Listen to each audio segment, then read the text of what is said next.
Upacara melasti merupakan penyucian diri pribadi dan alam semesta dengan upaya menghanyutkan laraning jagat, papak klesa dan letuhing buana.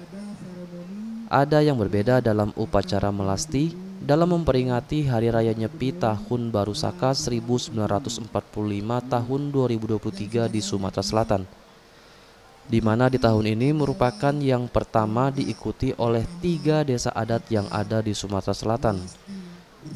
Upacara melasti sendiri diadakan di Desa Mulyasari Tanjung Lago, Banyuasin, Sumatera Selatan pada Minggu 19 Maret 2023. Umat Hindu Kota Palembang yang datang dari Pura Agung Sriwijaya mulai berkumpul di Desa Mulyasari Tanjung Lago untuk melakukan upacara secara bersama dengan 2 desa adat lainnya. Ketiga desa adat ini yakni Desa Banjar Sriwijaya Kota Palembang, Desa Adat Bali Yoga Desa Mulyasari, dan Desa Adat Sari Ulangan Desa Bangunsari. Dalam upacara melasti ini tampak dihadiri juga orang nomor 1 di Sumatera Selatan yakni Herman Deru. Jadi MC sekalian tadi.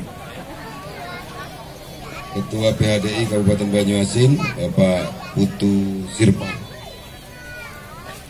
Para tokoh masyarakat.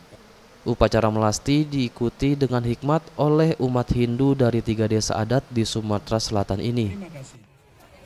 Idadane semeton sareng sinamia, Bapak Ibu. Sekaligus mohon izin semeton titiang jaga melapor sareng. Adapun rangkaian upacara menyambut Hari Raya Nyepi Tahun Baru Saka 1945 tahun 2023 di Desa Mulyasari ini berlangsung selama 4 hari, yakni dari tanggal 18 Maret hingga 21 Maret 2023. Tim Liputan Sriwijaya TV.